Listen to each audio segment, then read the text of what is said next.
Fenton. Witten, how are you? Good, mate. Mate, well, there you go. Hey, a little bit of technical delays, folks. But we got there in the end. Yep. Well, I don't know. It seems a bit delayed now, Fenton. So maybe, maybe, hopefully it'll catch up. Anyway, folks, welcome along. Good to have you here. You're not here yet, but some of you are. Give us a shout out in the chat when you show up. We've been trying to work out Andy's tech. He's in a new spot. You can see his fancy, very nice and fancy background there. Yep, it's very flash. He's in his new office in his new studio with his new equipment, making sure we're getting it right, mate. How you doing? What's going on? Mate, well, apart from getting this set up for tonight, and I think there's a little bit of a delay, but we'll hopefully manage it pretty well. But, mate, other than that... You're looking pretty good now. You're looking pretty good, mate. Go for it. Yeah. Thank you, mate. Well, I've just cracked open a beautiful bottle of wine that's actually made by a couple of friends of ours. No longer made. Manton's Creek was the name. It's a Tempranillo. It's 2004. So we'll see whether we can make a dent in that tonight. No doubt I will, and hopefully it's still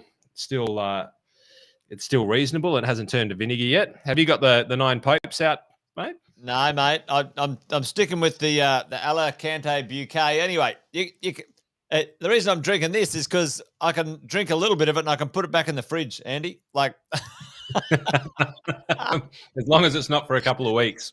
That's exactly it.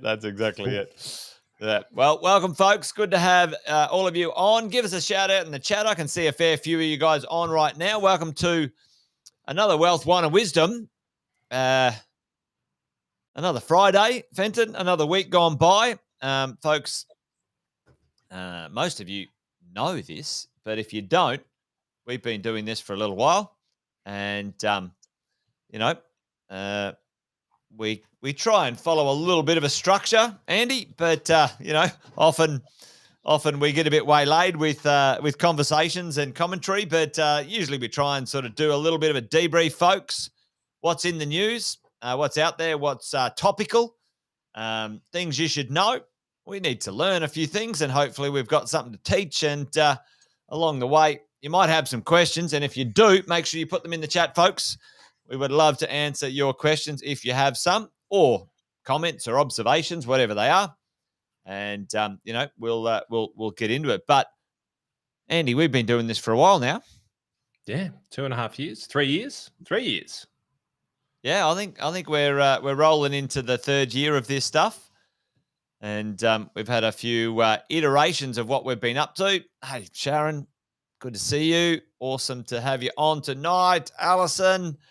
As always, great to see you. But yeah, we've been debriefing the week for almost 3 years now when it comes to what's going on out there in the marketplace, the weird and wonderful world of opinionations. I don't even know if that's the right word, but we'll make it up. Opinionations of often inexperienced and misguided media when it comes to actual factual reporting. So Andy and I thought we'd set the world straight, one little bit of information at a time, and we're starting our own backyard, which is Australia. So anyway, that's where the wine and wisdom world has come from, the wealth, wine and wisdom. And, we try and sort of make a bit of sense, folks. So good to see all of you guys here. And welcome to another afternoon conversation about what is going on, mate. So listen, in the world of finance and banking and the world of the share market, Andy Fenton, absolute legend extraordinaire, 20 plus years in that world. Myself in the real estate and investing game on that side of the fence, 20 plus years. And along the way, Andy and I have skinned our knuckles and our knees once or twice. And also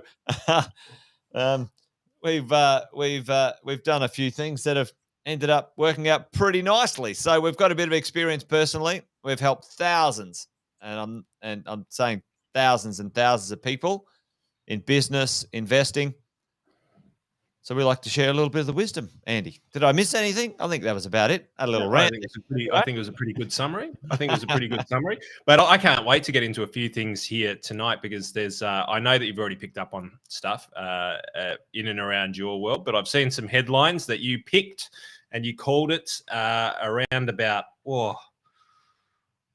I reckon every wine and wisdom for about the last 6 months. You've been banding on about something that has come to fruition. Part of our headline, ladies and gentlemen, and you go back probably every episode for the last 6 months to 12 months. You'll have heard Jason waxing lyrical about one of the things that I'm sure is in the news, and I've got a few things to chat about that's offshore. I thought we'd have a little bit of a look-see at America. Maybe have a little bit of a chat about why America isn't Australia.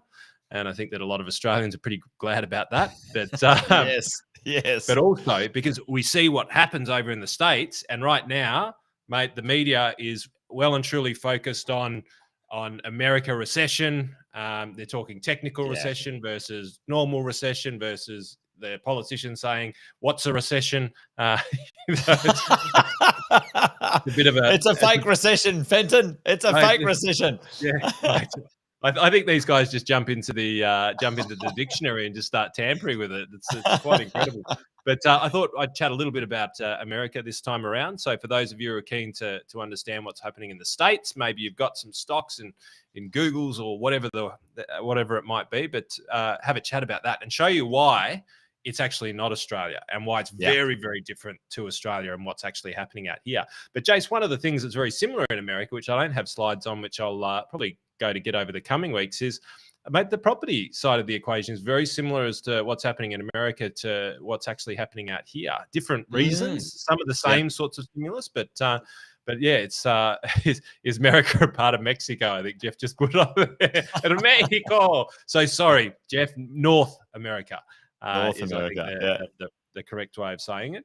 But so that's a little bit of what's in my world, and also got some stuff in and around interest rates, which might be interesting for some of the mortgage lovers out there, mortgage lovers or mortgage holders, or what's happening with mortgages. Are we going to 22% interest rates, or are we going to be plateauing? And Jace, I think you've got some interesting insights as well into what's actually happening at the bank level, which is going to be super interesting. So stay tuned, folks. We've got the big US we'll chat about, and we're going to talk about interest rates and what mortgage rates are doing, and then have a bit of fun in between it. So whack the questions in now if you've got any questions, especially around those topics, and we'll do our best to get to them as we go through. But mate, interested to see whether I was right in what you have picked up from in the news this week. What have you got? Well, mate, I think, folks, unless you've been living under a rock, there's plenty of interesting things going on, Andy. And, we are seeing some very interesting stats when it comes to the rises in rents. And it's only the beginning, Andy, folks. I've been saying it for a long time. It takes time for lease renewals to flow through, and really right now, in the past, Andy, folks listening in the past, prior to, I just dropped my pen. I'll be back.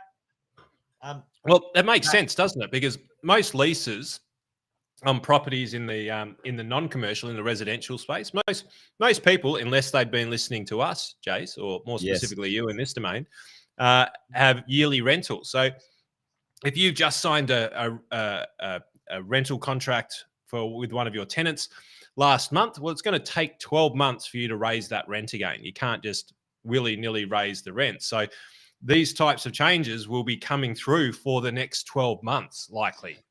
Well, and you see, Melbourne apartments rents jumped 34%. I talked about that for ages, Andy. The apartment space was depressed in Melbourne for a while.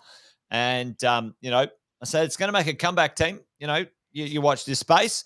Also, folks, Andy, what happens, prior to, 2021, we all still had very low interest rates, Andy, even though the supply was low, even though vacancy rates in 2021 were like some of the lowest we'd ever seen in history in Australia in some of these places. there was actually no motivation on behalf of the owner of the property to put the rents up. Like there was no pain.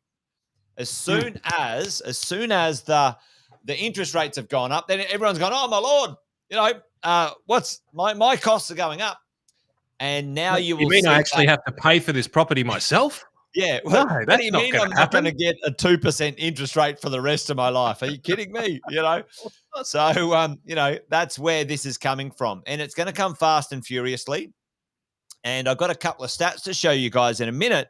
So stick with us, folks, about mean reversion, Andy. You've talked about this before. Like I've heard it a number of times. The rental market mean reversion is only just getting started, right? Because if we have a look, Australia's rental crisis, record price hikes, etc., it's going on right now because the interest rates are coming up. And my prediction, it's going to take sort of 9 to 12 months to flow through, Andy, as you go. And, we're going to see some interesting things. Oh, I thought this was actually funny. Andy usually has a bit of a joke. That's a very curious drawing, Jason. It is a bit of a weird drawing. However, gosh, right to the commentary, Andy. People sitting around going, "Oh, I hope the marketplace collapses." Well, it's not going to collapse. There might be some short-term rearrangement of people who have, badly planned themselves. There we go. Andrew. It's interesting, Andy. You and I. And I've been saying it elsewhere too, but you and I have been talking about put your rents up, folks. And I've been saying it for well over 12 months. We are in the middle of a rental crisis. Get them going. And the problem is, interest rates can go up. Tell me in the chat, folks. Tell me in the chat right now, how fast can your interest rates go up? Put it in the chat, okay? Like, what's the time duration between interest rate increases? Put that in the chat for me for a second. So it's a little lesson here. Hey, Kylie, good to see you. And maybe let us know what you're having tonight. Looks like Kylie might be having a glass of champers. But tell me, once a month, right? Once a month. So Alison is dead right, folks. So listen to this, month by month, right? So your expenses, your expenses are going to go up month by month, or they could go up month by month. Right? How often can you, by the law, put your rents up? And it's actually tightening up right now. So your expenses could go up monthly, but how often could you put your income up in your oh no. Kylie's working tonight, so she's on the Windex. All right, well, fair enough. Kylie, don't get I used to drink Windex just when I had the desire to take my clothes off and run down the street. Apparently, Windex prevents streaking. Well, there, Fenton, put a boom. There you go. I need a sound effect for that one. Well, there you go. Look, so listen, Melinda's got it. Andrew said end of a lease. Melinda says once a year. Folks, that's right. Your cost could go up often. Oh man, my tech's playing up, Andy. Your cost could go up monthly, but you can't pass on the offset, and that's why I'm sort of talking to all of our crew, Andy, about listen, get on with it, folks. If your lease is coming up for renewal, don't miss this, because if you lock it away and you miss it, your expenses could go up. They won't, but they could go up 12 times in the next 12 months before you could even hope to offset the expense, right? So for all of us, that's important. Look, if you've been listening for a little while, then you've probably already done it. Jace, I had chatted with some new clients with substantial property portfolios just recently, and I looked at the yields on them, and I'm like, oh, these must be dog properties. And then I sort of begged the question. I said, so when was the last time you did a rental increase? And the question was, oh, what? And And sure enough, mate, as I did a quick Google search for 4-bedroom houses in the same suburb, I was like, well, hang on, here. All right, well, we've just made you a lot of money. Because Yes. the agents who were doing the rental agents for them, who were doing it all for them, never asked, never said anything, never said boo. They didn't care. Well, and the reality is, unless it's an agent who cares about their business reputation, which most don't, unfortunately, there's no real motivation, Andy, for that agent dollar-wise to go to all the trouble to help you get a $50, $100 increase, because they're only going to get paid like $2 to do it. Now, well, if they want more clients and lots of them, or maybe want to charge more rates, and I know that you have an arm, that does this for your clients, but you also provide this on the other side of the equation, mate. Yeah. But I reckon I'd pay twice as much for an agent that's going to keep me up to date with what the rental yields need to be, and constantly adjusting who's going to be doing. I think that sometimes people just get lazy. Yes. At the way that they do business, and stop looking for the opportunity to provide better value. Mate, you and I agree with that. Like we're many businesses don't necessarily follow through on what they should. That is for sure. But let's have a quick look at this one, Andy. We were talking about that mean reversion. Oh, it's playing up on me. I don't know. There you go. We're having a bit of an issue here, team, but hopefully it won't glitch out on me. So, Andy, this is I was the problem child when it started, and now it's flipped around, Dave. So if you look in here, I scroll in. Just give us an idea of the time frames that we're looking at there, Jace. Just down this to the is bottom. kind of 2010, right down here. So if we sort of squidge in, and this is 2020. That's kind of right. Yep. So if we scroll in, it kind of went down, flat, and has gone back up, right? And we're kind of down at sort of 2022. What are we looking at there, Jace? What are the different lines? I can't see the legend.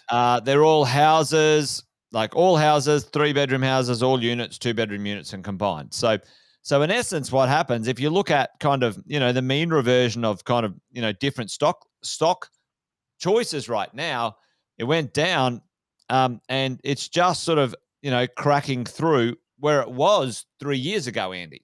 Right. So it's going to sort of catch up, across the board. Now, this is an aggregation of the whole of Australia. If you drill in using this research tool, which is SQM Research, which is an amazing tool, folks, if you're ever in the world of doing a bit of research, then you're going to see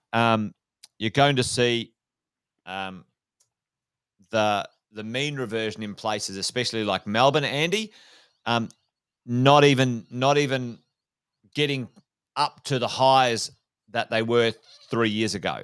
So we've still got a long way to go in places like Melbourne for rent growth, right? Yeah.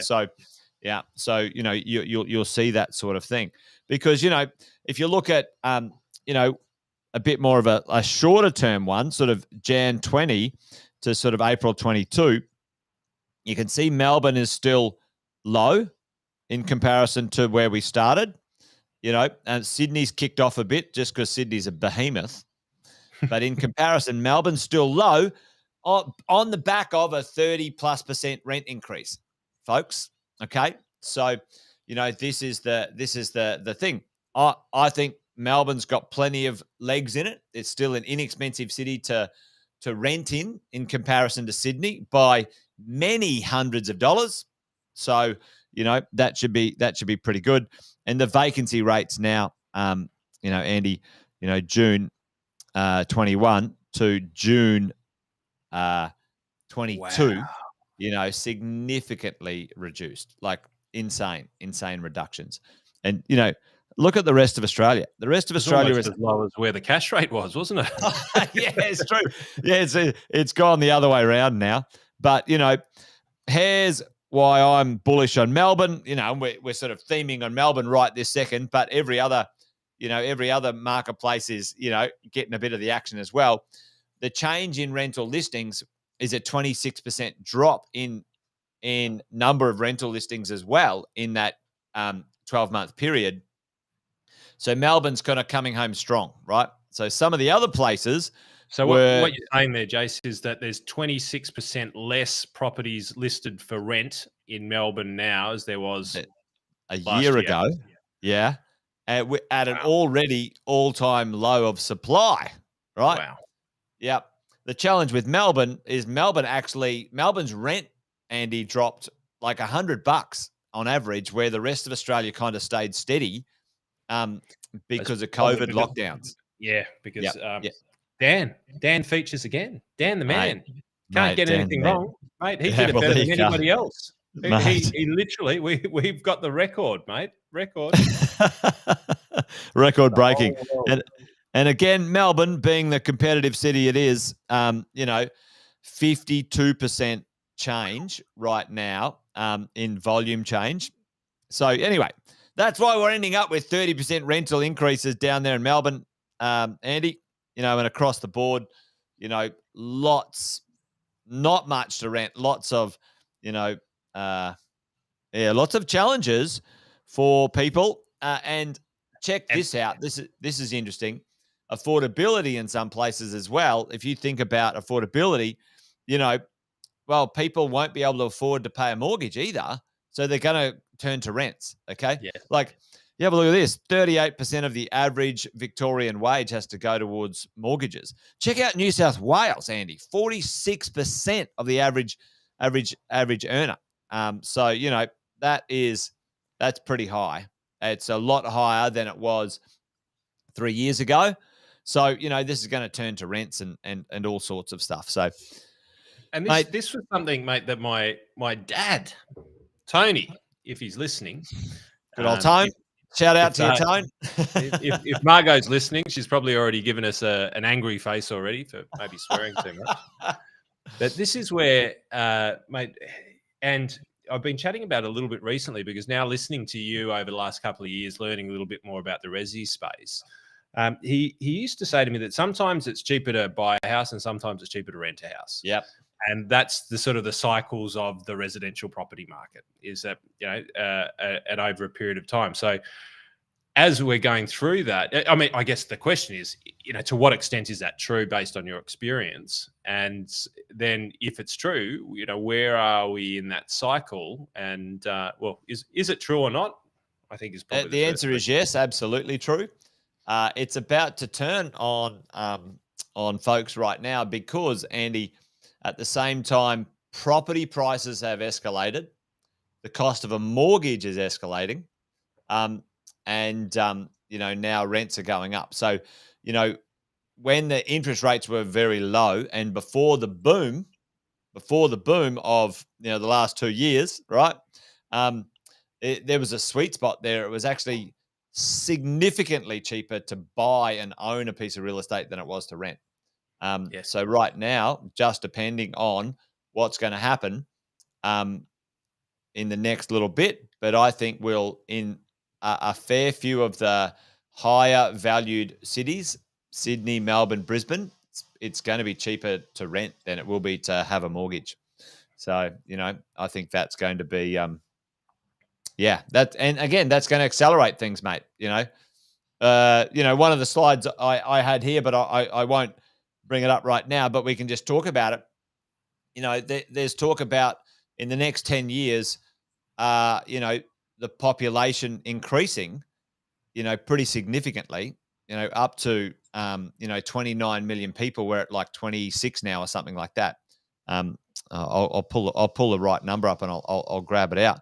But, where are they going to live, Andy? Like, because right now our construction system. Oh, there we go. So, so 5.4 million people in Sydney, go to 6 million, 5.2 in Melbourne, go to 6.1 million. The supply chain, the construction supply chain is going to take 3 to 5 years to recover from today. If you're lucky, even to get back to what it used to be or could be, right? And we still haven't seen the knock-on effect, Andy, of the small builder going broke. I was chatting with a number of small builders. Some of the bigger ones have gone down, some of the smarter ones have, managed to get through.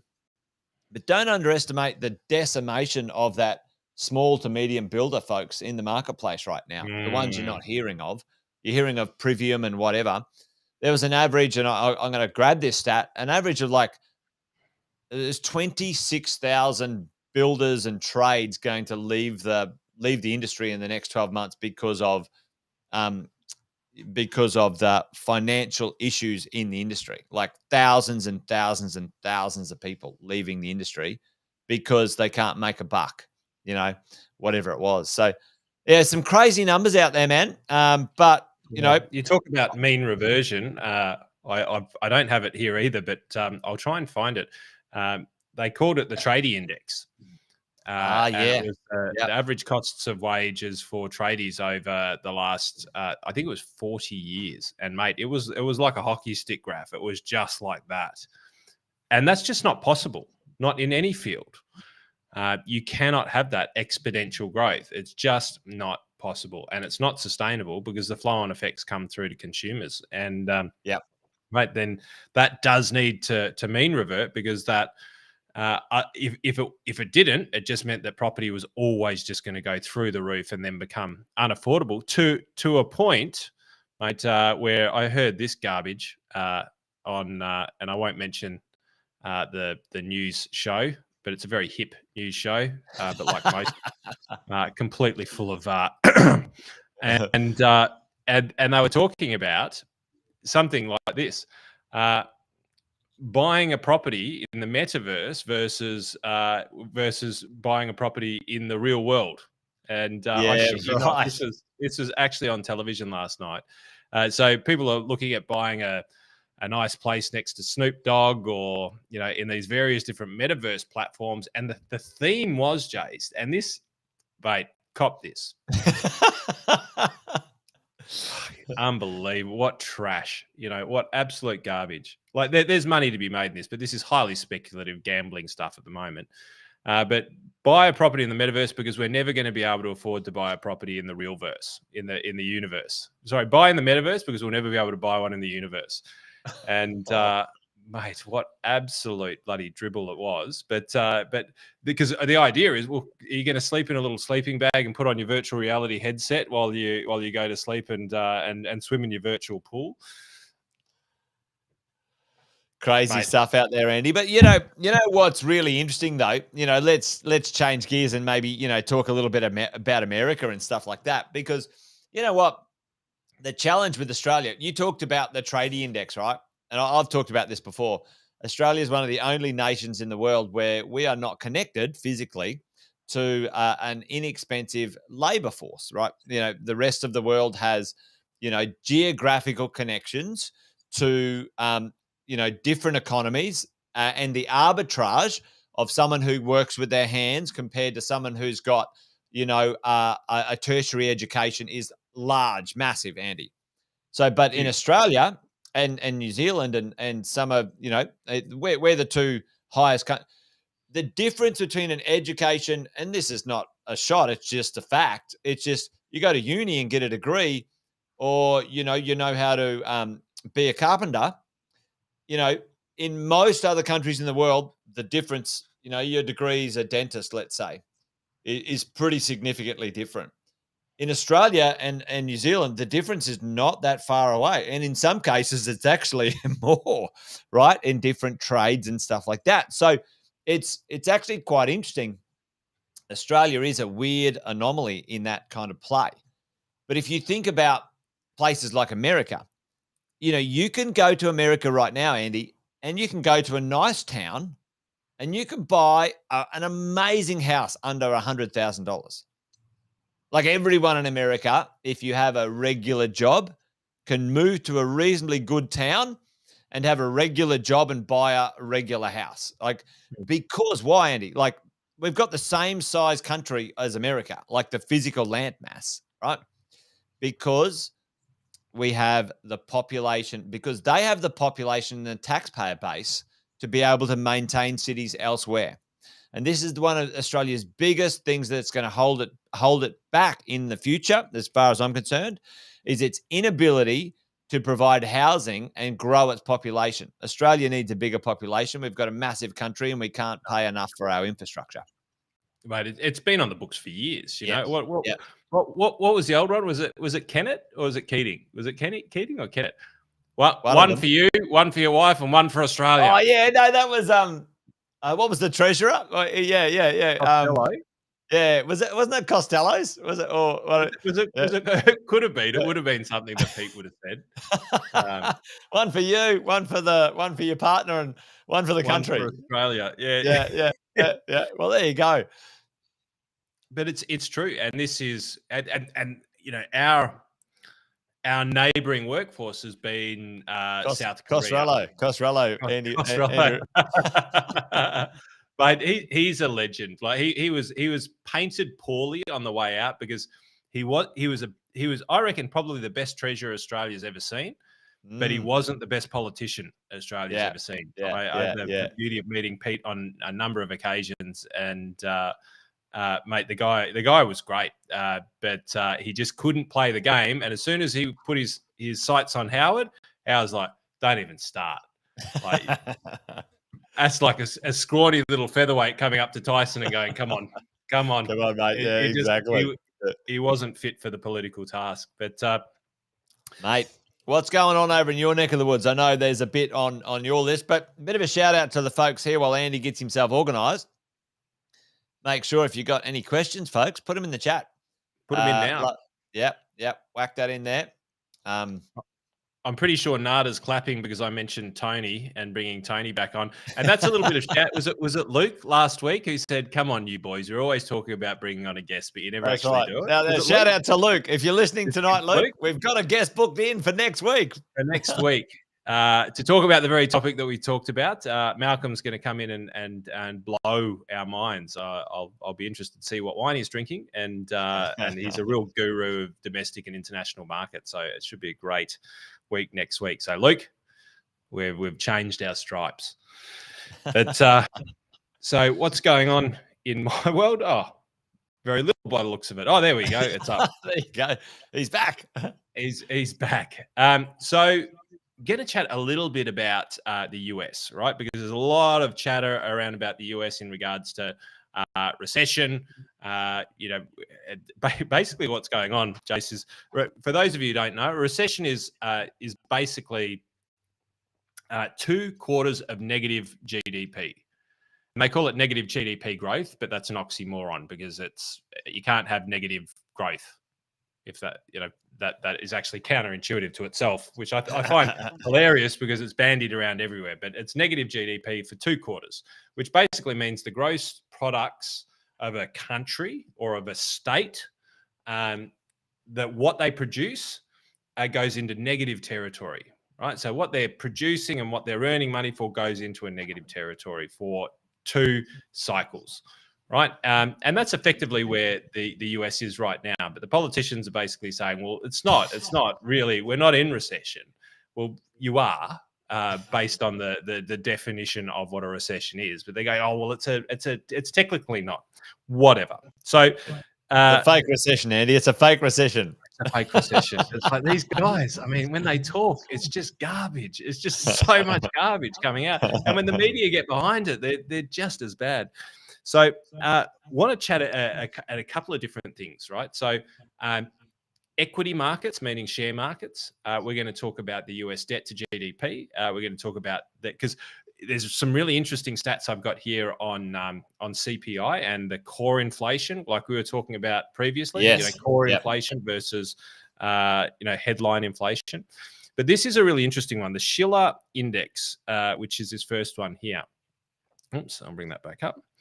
Now, the Schiller Index is price to earnings for companies, right? So price to earnings, which is price. What is a company? What are you paying to buy that company? Yeah. Amazon, Google, BHP, so on and so forth, to the forward-looking earnings. How much is that company going to earn in the next 12 months, next 2 years, 5 years, 10 years, right? So what is the future earnings forecast? Now, during COVID, nobody cared in the US about the E. People only cared about the P. The price, yeah. price. Nobody Yeah. gave a shit what the company was earning. It was all about the price. Absolutely insane. That's why the market took off 80, 90%, 12 months from the big dip of COVID. So what I like to look at is the Schiller PE. Now, the Schiller PE is just, it's a fancy term, right? I think named after the person who invented it, is where you take a 5-year rolling average of your price to earnings, right? So you take out a lot of the day-to-day noise as to what's actually happening. So you've got, in this graph, you've got your rolling 10-year returns per annum, right, on the index, and you've got your Schiller PE, which is your 5-year average price versus earnings. And you can see here the graph over in the US is diving quite significantly, especially when you look. This goes right back to 1950, right? So we're actually sitting around about here. So the expectation is that the PEs on that rolling 5-year basis are actually going to dive. They're going to actually go lower, which So actually, earnings per company or earnings across an index going to go down. Yep. And a couple of reasons for that. Interest rates go up, companies make less money. Their earnings go down. And then people spending, when spending curbs, quite often companies on the other side, that their earnings go down. They're driven often by consumerism, right? Like, you got to spend something, and if your interest rates go up, then you're not going to spend as much. 100%, right? So to me, this is a great opportunity. And so what we should be doing is we should be having a look in the US. Now, quite often these forecasts, they're written by economists. And we all know who are the 3 people that you don't trust? Politicians, Economists, journalists, and economists, right? Economists. Because they're generally wrong. But this is a great indication to start to look at the US, right? To start to look at things over there, watching these stocks, watching the E, because the E is the important part, right? When we go through periods of time where interest rates are going up, right? What we want to be looking for is earnings. And if earnings of companies are going up, then they're very attractive, because when interest rates are going up, the cost of borrowing is more expensive. So growth companies like technology companies and these people who don't, they're like, oh, we don't have to deliver any returns to investors. Like, what are you, insane? We're a tech company. We're gods. Well, no, you're not, right? Eventually people want earnings, and we're in an earnings cycle right now. I've got no shadow of a doubt. Earnings, cash is king in this concept, Jason. Cash meaning cash flow, revenue. Cash flow, king, right? And all business owners who are watching this, you'll know exactly what I'm talking about. He spelt it wrong. He actually spelt it Friday, Jace. It should be Friday there, Mr. Friday. Good to see you, Jace. Good evening. There's a couple of questions for later, Andy, as well. So we've got Andrew talking about, hey, what's the go with this 2.3 or 2 to 3 inflation target, which is probably part of your conversation as well. So we'll chuck that one up there for you, and I've got a rent one to talk about a bit later. So Paul, we'll get on to that one a little bit later. So, mate, I'll accelerate through. So I thought this is interesting, mate, because over in Australia, we're very similar to America in many ways, and this is one of them, right? Our governments spend more than what we do, right? That's just generally it. Because if you don't make it, Jace, do you care? No, you don't care, do you? As business owners, we kind of get it, right? You don't make it, you don't care. So you spend more of it. So let's have a look at this. Household debt, very similar, right? That's the blue here in the US. So what's happened over in the US, not to quite the same extent as Australia. Ours is quite, since sort of COVID, ours came down quite dramatically. Really low, yeah. So household debt actually came down significantly. But, a federal debt, Jesus, just spiraled out of control. Now this stuff, for those people who know the story about the GFC was a big debt crisis, and then there was a debt ceiling.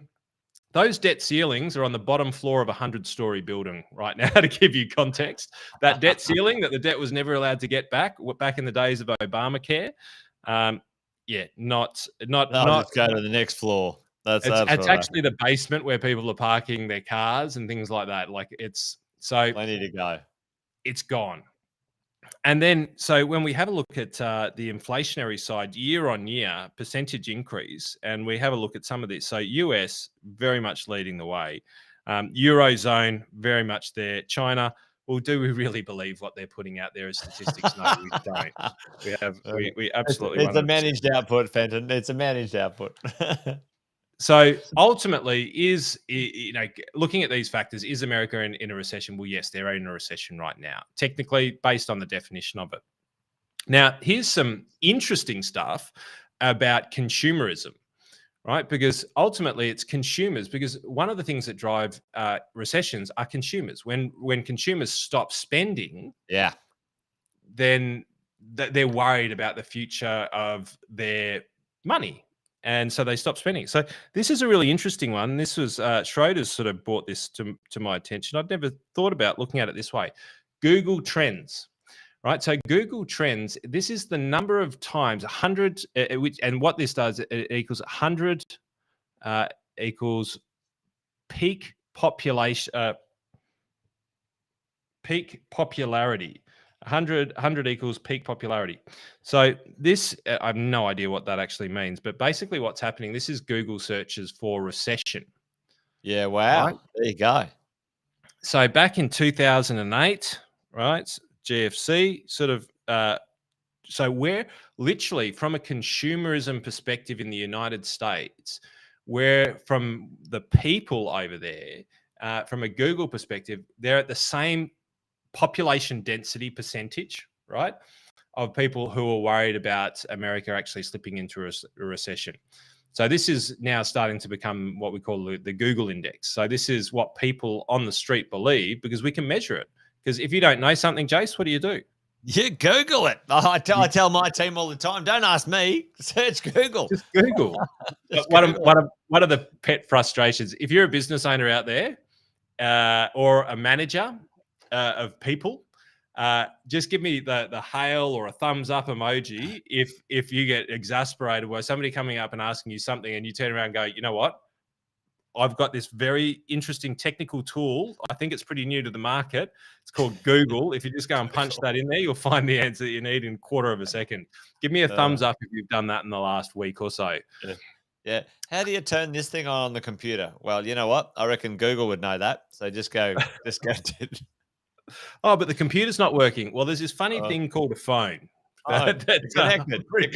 Search that. So, mate, then this is more transportable to Australia, and this is what we were talking about last week. So, the headline theme is America in a recession? In my belief, yes, it is. Two quarters, negative GDP. They're in a recession.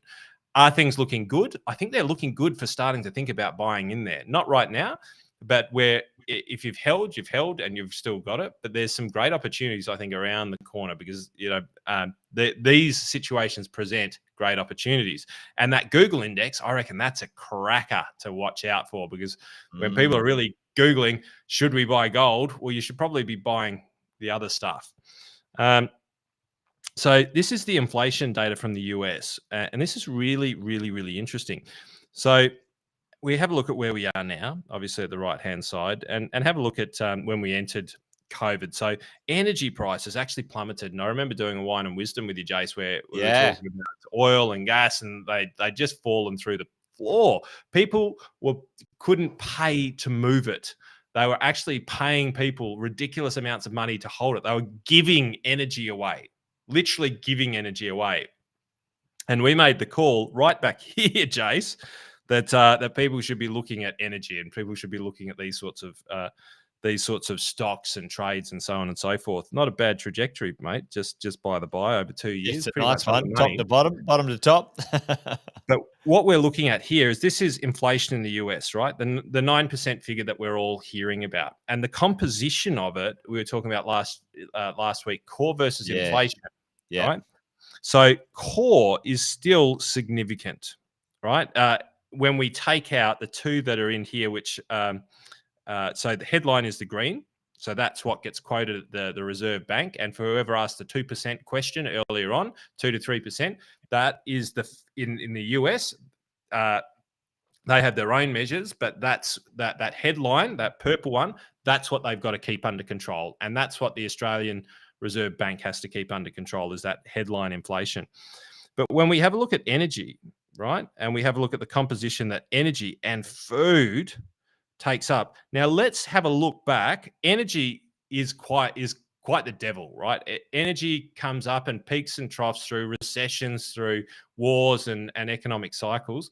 But the food inflation is one that's really probably at an all-time high in comparison in comparison to this.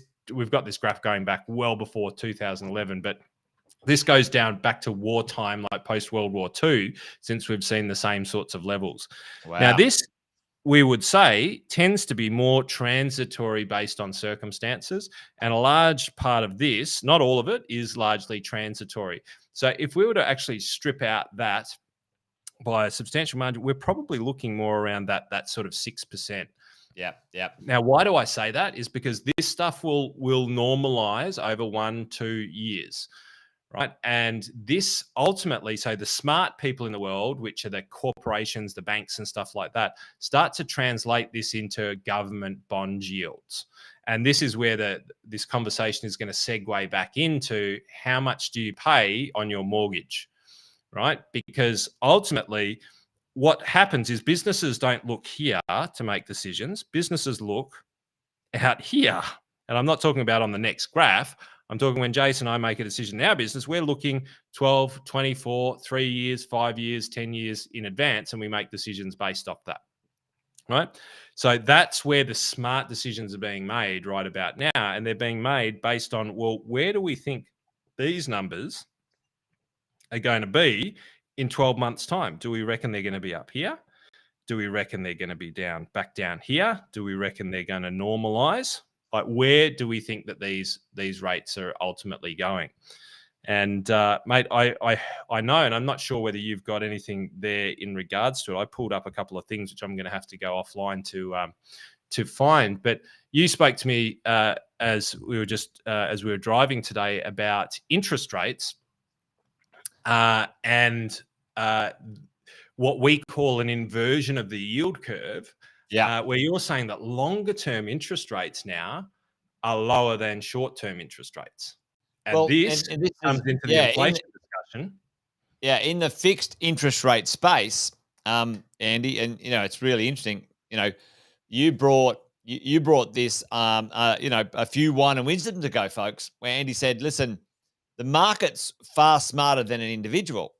The market aggregates literally thousands and thousands of financial opinions and says, you know what, we're going to buy bonds or something at a certain price, and it's a free market aggregation of knowledge, information, opinions, Andy, right? So basically what the market it did a little while ago, because in Australia anyway, the RBA, got on the bandwagon and said, righto, we better put the cash rate up, and they went pretty hard at it, Andy. They had a little dab at it, and then they went boom, 0.75, and just recently 0.5 or whatever it was.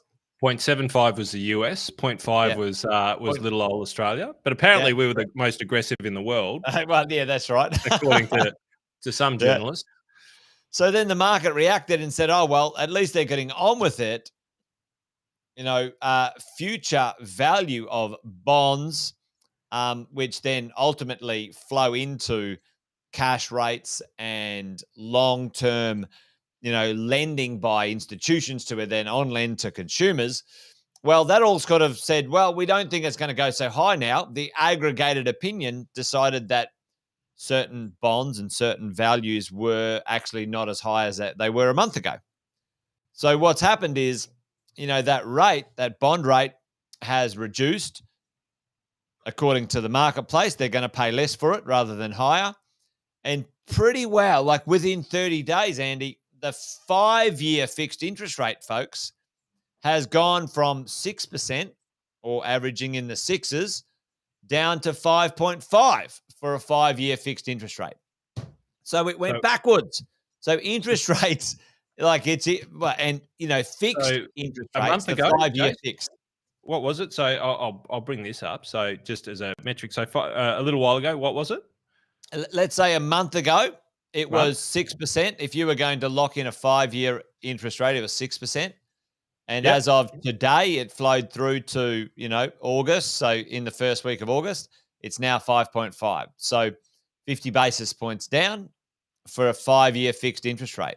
What does Now, that isn't that mean, funny? Andy? That, Right? yeah. Isn't Yeah. that hilarious? Well, it's not hilarious, but it's interesting, right? Because one would say that you'd think that the banks, I'll go back there. You'd think that the banks might actually know what they're talking about, because ultimately, when it comes to lending, when a bank lends you money on a mortgage, right? Especially when they fix it.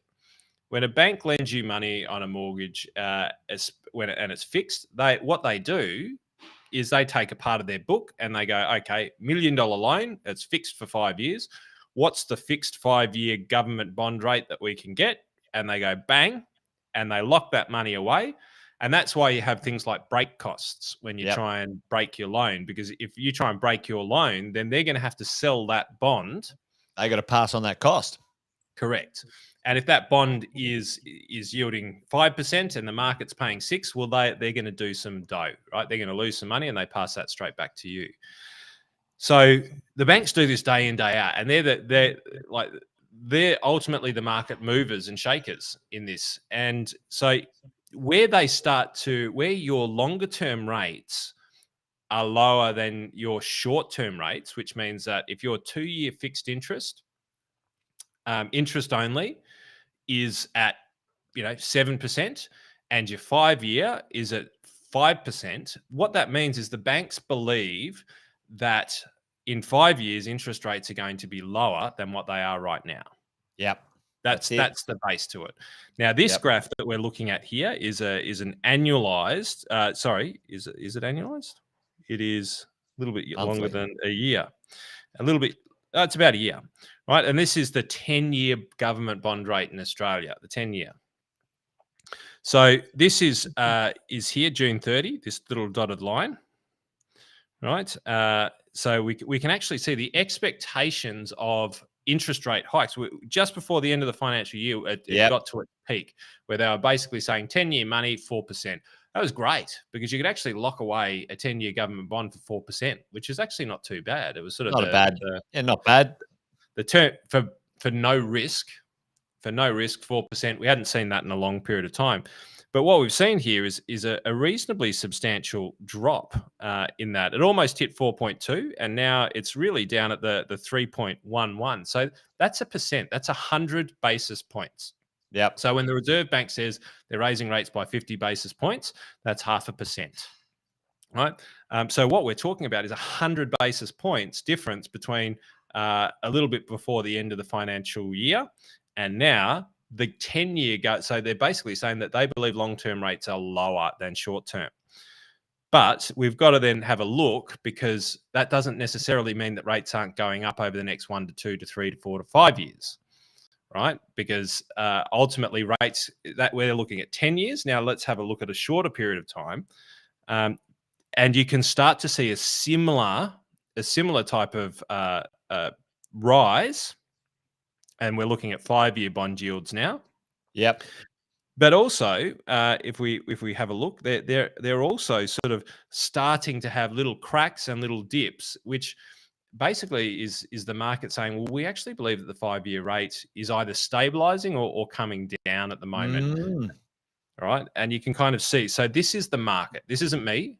This isn't the Reserve Bank. This isn't manipulated markets. This is where the market, which means the banks, businesses around the world, around Australia, that's where the market. It's the aggregated opinion of what they think that they're hedging their bets on, right, Andy? So it's kind of like, thousands and thousands of hopefully smartish people going, yeah, we think it's about this, right?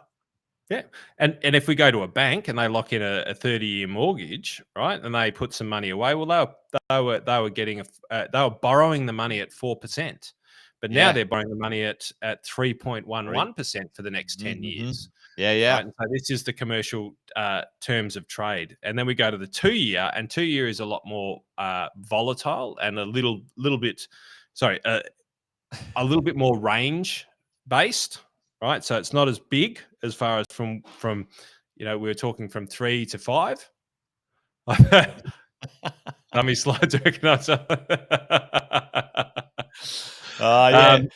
Alison, stick with it. Stick with it. The more wine, the easier the connections become. I think actually it's kind of like playing pool, Andy. This stuff. It's like a certain amount of drinks, and you're like, yeah, I'm getting this, and then one drink Yeah. too many, and it's like, shit, I've lost it Yeah. all. I think I understand it now.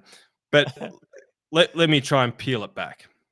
The banks were borrowing money at 4%, which means that if they're borrowing at 4, when they on-lend it to you, they've got to make a profit. You got to make a margin. Right? Now, that 10-year rate has dropped quite significantly by 1%. And these are major markers. And this is something, guys, we'll keep you up to date with, especially as the media starts to bandy around bullshit. We're going to keep some eyes on some very, very long-term economic trends, which is how our society trades.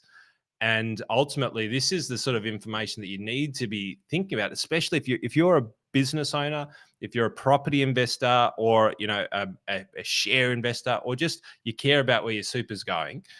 These are the kind of conversations that you need to be aware of, probably just to keep you a little bit more comfortable and in the know, because we're looking at Australia, and I guess to summarize what I went through is America not looking great, but looking great for potential opportunities in the not too distant future.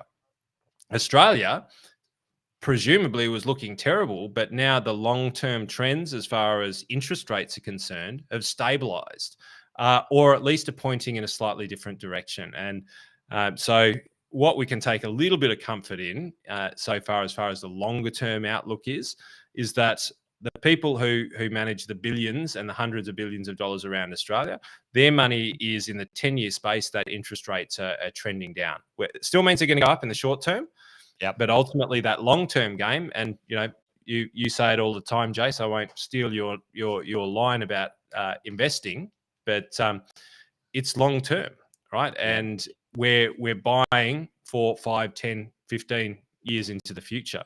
And if you just have, that these are the sorts of things that you need to be listening to, so that you don't do your dough by just jumping out at the wrong times.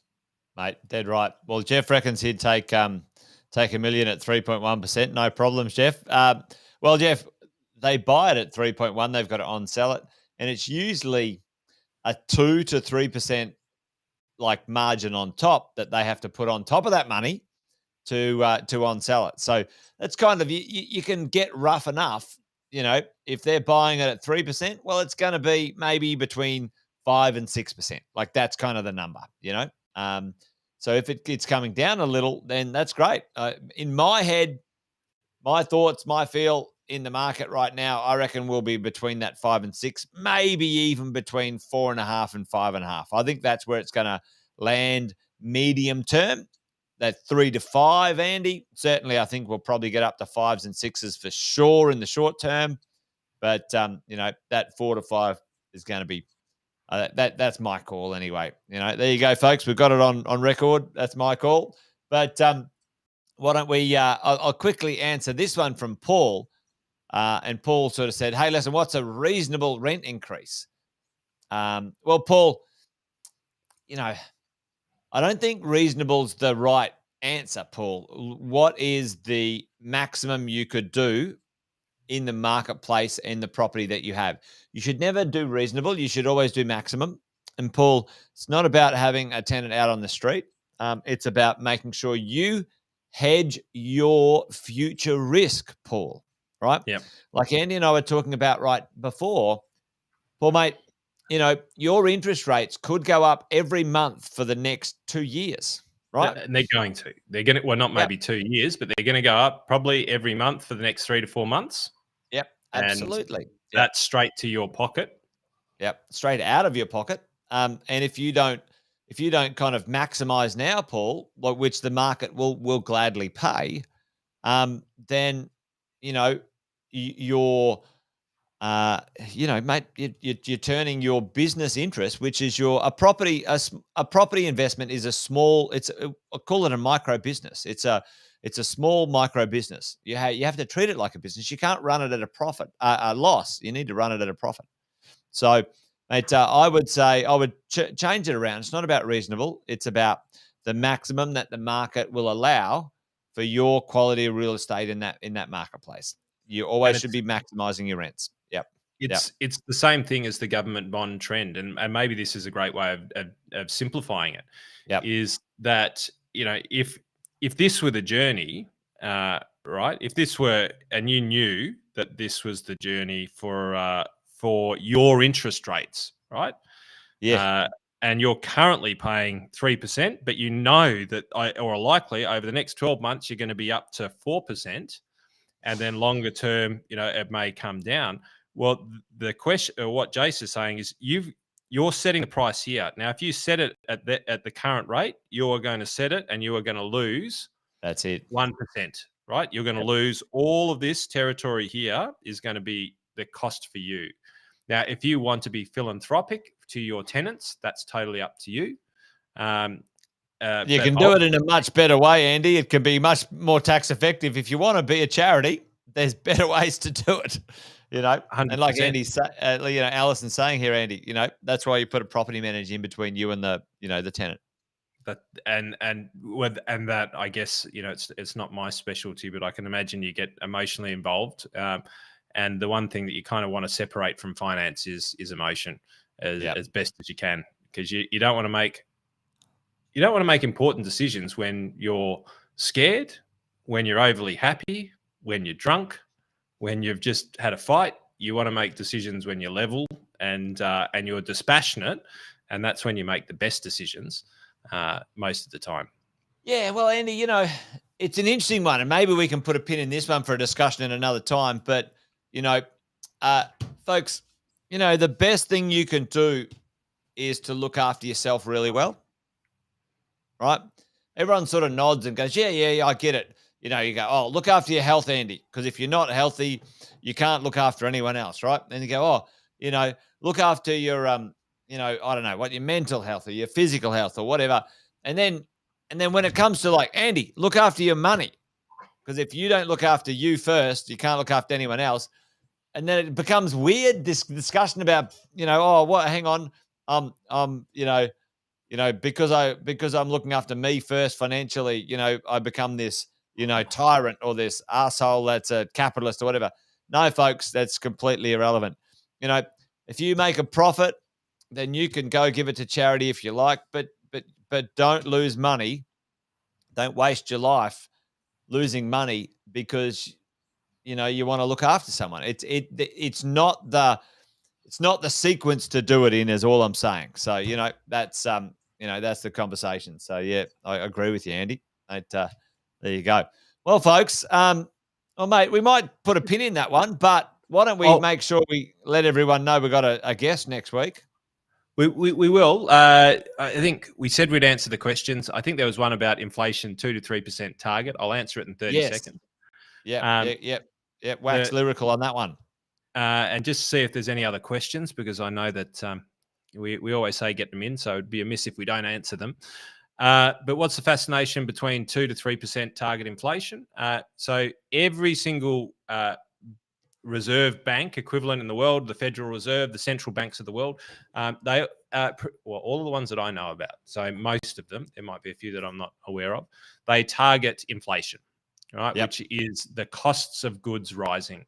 Now in Australia, that band has been between 2 and 4%. That was brought back to 2 and 3%.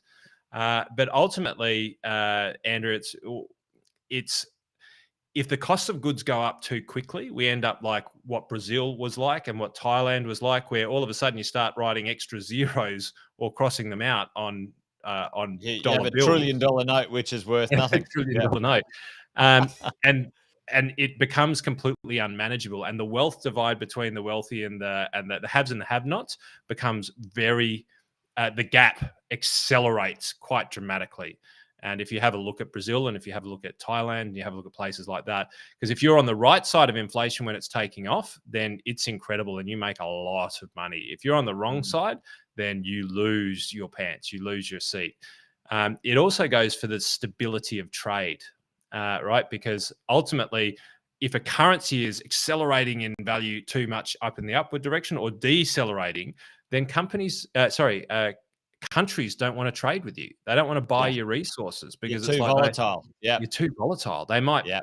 pay, $1 billion today, and then they'll only get, $500 million worth of goods. So this inflation target has been set, and this is what I think we talked about it last week. Have a look at the right hand while we go and fuck the economy on the left, which is the politicians of the world. They're going, oh, the RBA, it's all wrong, and blah, blah, blah. It's bullshit. The management of the company, the fiscal policy is really poor. The monetary policy probably needs to be evaluated, and I agree. I think that potentially an inflation-only target may not be the right maxim for the future. It's done us very well to now, but I think we do need to start to think about it. But what they're doing right now is they're going, look at the RBA while we destroy the economy over here. They should be, when it comes, it's just a business, Andrew, and a business is, you don't fire the CFO of a business because the company's losing money because you're not getting enough sales. You fire the CEO and you fire the salespeople. The salespeople, yeah. It's not the accountant's fault. Reporting on it. It's the CFO is just telling you what is actually happening. And at the moment, you've got the CEO of Australia going, "Oh, the CFO's doing it all wrong over here. They're not quite getting it right." And so let's go and have the conversation. The reality is that the government's shitting the bed, and they have been doing it for quite some time. And they're trying to go that the CFO's calculations are incorrect. And that's probably the best way I can put it. Mate, that's actually gold. We've got to write that down. I'm going to capture that. Hey, I'm fine with my CFO because they're telling me something I don't want to hear. Out with the CFO. Get out. Come on, mate. I need someone to tell me what I want to hear. But there you go. You're doing great. Well, it's dead right, Jace. Bad wealth can lead to bad mental health. Like, folks, you got to take care of yourself and your financial well-being first before you bestow, if you've got the capacity, to others. And I think that's that's an important thing to really acknowledge and understand. So at the end of the day, mate, there's plenty of dimensions to our health, and wealth is one of them. That is for sure. So there you go. Happy days. So, bit of a shout out to James. Looks like he might be on the beers. Good to see you, James. And listen, folks, I think we'll call that one, Andy. What do you reckon? We'll call it. But next week, Andy, we have a very special guest. Now, this is not hot air and sunshine. This is for reals. I'm actually going to go back and just make sure he's accepted the make sure he's locked in, Andy. Yep. But matching beards. Hey, actually.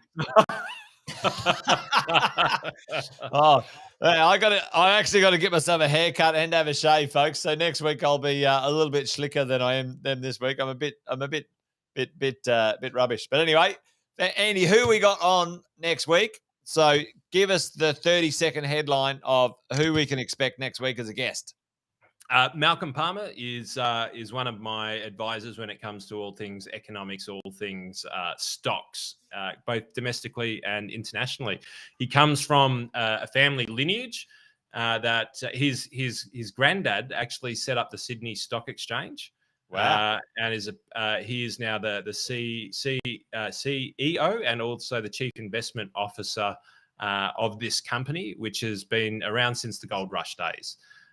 So he's just a beast when it comes to markets. Understands it's very, very simple in his approach to things. He's not sensationalist. He doesn't try and outsmart people. He just really brings it back down to the brass tacks. And so Malcolm Palmer's his name. Joseph Palmer and Sons is the business, and he's going to be joining us for a bit of a wealth chat. So, ladies and gents, if you've got any questions about global markets, economics, he's very learned when it comes to geopolitical issues.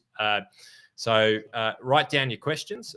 It'll be an incredible session. And get ready. I'm sure that he'll have his little stock charts and stuff like that ready to rock and roll. And I can't wait, mate. I love chatting with him.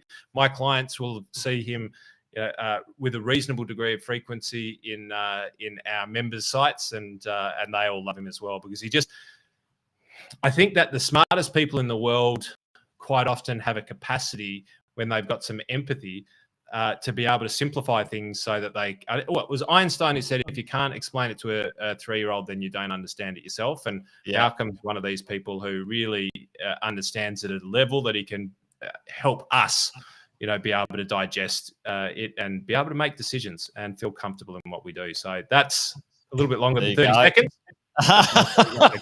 Bit longer. Yeah. Well, mate, I've listened into a couple of your live streams with him, and yeah, I've learnt a significant amount. It reminds me of something like, if you're the smartest person in the room, you're certainly in trouble. You know what I mean? So, folks, we're going to get someone a lot smarter than me and Andy on next week, and certainly look forward to learning with you guys a little bit about all things in that space. But, mate, I think that's us. We're done and dusted, folks. Well. I think it's fabulous Friday. You guys be awesome. Be well. Have a great. Can we do that, Andy? Like, ready? This way. Yep. That's it. All right, folks. You guys be great. Have an awesome weekend, and I think that's it. It's a good night from him, and it's a good night from me. Good night, everyone. Good night. See you, folks.